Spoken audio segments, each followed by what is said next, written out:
샬롬, 하나님과 동행하는 새벽기도회 달라스 임마누엘 교회 권성철 목사입니다. 오늘도 하나님과 동행하며 풍성함을 누리시는 저와 여러분이 되시길 주님의 이름으로 축복합니다. 오늘 말씀은 시편 103편 1절에서 14절까지의 말씀입니다. 내 영혼아 여호와를 송축하라. 내 속에 있는 것들아 다 그의 거룩한 이름을 송축하라. 내 영혼아 여호와를 송축하며 그의 모든 은택을 잊지 말지어다. 그가 내 모든 죄악을 사하시며 내 모든 병을 고치시며 내 생명을 파멸에서 속량하시고 인자와 국률로 관을 씌우시며 좋은 것으로 내 소원을 만족하게 하사 내 청춘을 독수리같이 새롭게 하시는도다. 여호와께서 공의로운 일을 행하시며 억압당하는 모든 자를 위하여 심판하시는도다. 그의 행위를 모세에게 그의 행위를 이스라엘 자손에게 알리셨도다. 여호와는 긍휼이 많으시고 은혜로우시며 노하기를 더디하시고 인자하심이 풍부하시도다. 자주 경책하지 아니하시며 노를 영원히 품지 아니하시리로다. 우리의 죄를 따라 우리를 처벌하지는 아니하시며 우리의 죄악을 따라 우리에게 그대로 갚지는 아니하셨으니 이는 하늘이 땅에서 높음같이 그를 경외하는 자에게 그의 인자하심이 크심이로다. 동이 서에서 먼 것 같이 우리의 죄과를 우리에게서 멀리 옮기셨으며 아버지가 자식을 긍휼히 여김같이 여호와께서는 자기를 경외하는 자를 긍휼히 여기시나니 이는 그가 우리의 체질을 아시며 우리가 단지 먼지뿐임을 기억하심이로다. 아멘. 하나님의 말씀입니다. 여러분, 오늘 새벽 우리가 함께 묵상할 말씀은 다윗의 찬양 시편 103편입니다. 이 시편은 다윗이 자기 자신의 영혼을 향해 말하는 말씀으로 시작을 하게 됩니다. 내 영혼아 여호와를 송축하라. 흥미로운 것은 다윗이 다른 사람에게 먼저 말하지 않고 자기 영혼에게 먼저 명령하고 있다는 점입니다. 왜일까요? 우리의 영혼은 쉽게 은혜를 잊어버리기 때문입니다. 사실 우리의 모습을 보면 문제는 오래 기억하지만 은혜는 쉽게 잊어버리는 것을 보게 되죠.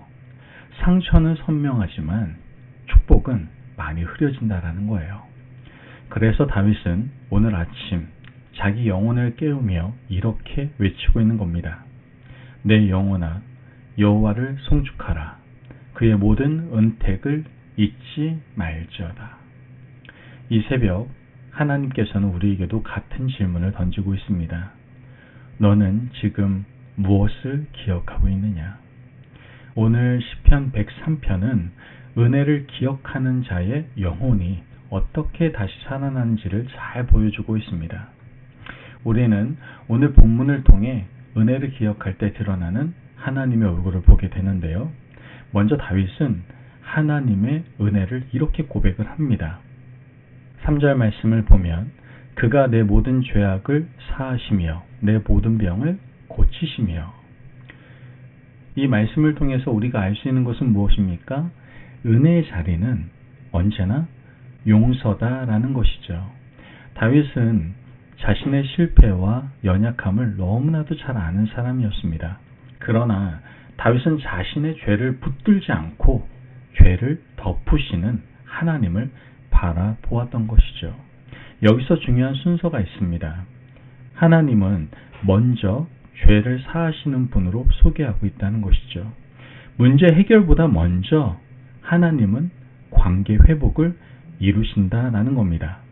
우리는 종종 이렇게 기도하죠. 주님, 이 상황을 해결해 주세요. 하지만 하나님께서는 먼저 말씀하십니다. 내가 너를 용서했단다. 너는 이미 나와 다시 연결되어 있어. 죄책감은 영혼을 마르게 하지만 용서의 확신은 영혼을 살리게 되는 것이죠. 오늘 이 새벽 혹시 아직도 마음에 붙들고 있는 자책이 있다면 오늘 이 말씀을 붙드시길 바랍니다. 주님께서는 모든 죄악을 사하시는 분이시다라는 것이죠. 다윗은 하나님의 은혜를 점점 더 깊이 묘사하고 있는데요. 8절 말씀을 보면 여호와는 긍휼이 많으시고 은혜로우시며 노하기를 더디하시고 인자하심이 풍부하시도다. 하나님께서는 우리의 연약함을 아시면서도 참아주시는 분이십니다. 그리고 시편 기자는 그 이유를 이렇게 말하고 있죠. 14절 말씀을 보면 이는 그가 우리의 체질을 아시며 우리가 단지 먼지뿐임을 기억하심이로다. 여러분, 이 말씀은요, 참 위로가 되는 말씀입니다. 하나님께서는 우리를 강한 존재로 착각하지 않으시고 또한 완벽할 것이라고 기대하지 않으십니다. 우리는 스스로에게 너무나 가혹해요. 넘어지게 되면 스스로를 정죄하고 실수하면 자격이 없다라고 느낍니다. 그러나 하나님께서는 우리를 향해 아버지의 눈으로 말씀하고 계십니다. 나는 내가 연약한 존재라는 것을 알고 있단다. 그래서 내가 더 붙들고 있단다. 더 나아가 다윗은 하나님의 사랑을 이렇게 표현을 합니다. 11절 말씀을 보면 이는 하늘이 땅에서 높음같이 그를 경외하는 자에게 그의 인자하심이 크심이로다. 하늘과 땅의 거리처럼 하나님의 사랑은 측량할 수가 없습니다. 그리고 그 사랑은 우리의 공로가 아니라 하나님의 성품에서 흘러나온다는 것이죠. 다윗은 다시 말합니다. 12절 말씀을 보면 동이 서에서 먼 것 같이 우리의 죄가를 우리에게서 멀리 옮기셨으며, 하나님께서는요, 용서하실 뿐만 아니라 다시 꺼내지도 않으십니다. 즉 기억에서 지워주신다라는 겁니다. 사람은 용서해도 기억하지만 하나님께서는 용서하시고 잊으십니다. 이것이 바로 은혜다라는 것이죠. 여러분, 오늘 하루 은혜를 기억하는 아름다운 길을 걸어가시기를 바랍니다. 아침마다 영혼에게 말하십시오. 내 영혼아, 오늘도 여호와를 송축하라. 감정이 아니라 진리로 하루를 여시기를 바랍니다. 자책보다 은혜를 더 크게 붙드시기를 바랍니다.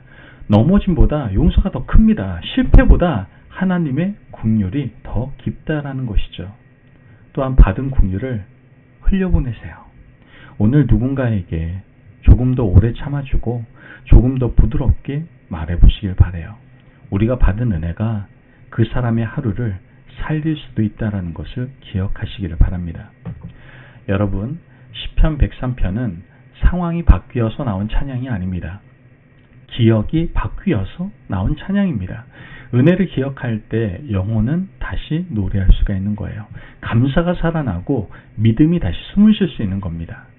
오늘 이 새벽 우리도 다윗처럼 고백하며 하루를 시작하시길 바랍니다. 내 영혼아, 여호와를 송축하라. 그의 모든 은택을 잊지 말지어다. 이 고백이 오늘 하루 우리의 마음을 지키고 걸음을 가볍게 하며 삶을 다시 찬양으로 이끄는 놀라운 축복이 되시기를 간절히 바랍니다. 아멘. 기도하겠습니다. 사랑이 많으신 하나님 감사합니다. 오늘도 우리에게 귀한 말씀의 은혜 허락하시니 감사합니다. 하나님, 오늘 말씀을 통해 우리가 얼마나 큰 은혜 가운데 살고 있는지 다시 기억하게 하시니 감사합니다. 죄보다 크신 용서를 붙들게 하시고 연약함을 아시는 아버지의 긍휼 안에서 쉴 수 있는 저희들 되게 하여 주옵소서. 은혜를 잊지 않는 영혼 되게 하시고 오늘 하루도 감사와 찬양으로 살아갈 수 있도록 인도하여 주옵소서. 더 나아가 받은 사랑을 흘려보내는 통로가 되게 하시고 모든 순간 주님의 인자하심을 신뢰하는 저희들 될 수 있도록 인도하여 주옵소서. 감사하며 예수님의 이름으로 기도합니다. 아멘. 오늘도 하나님과 동행하며 풍성함을 누리시는 저와 여러분이 되시길 주님의 이름으로 축복합니다.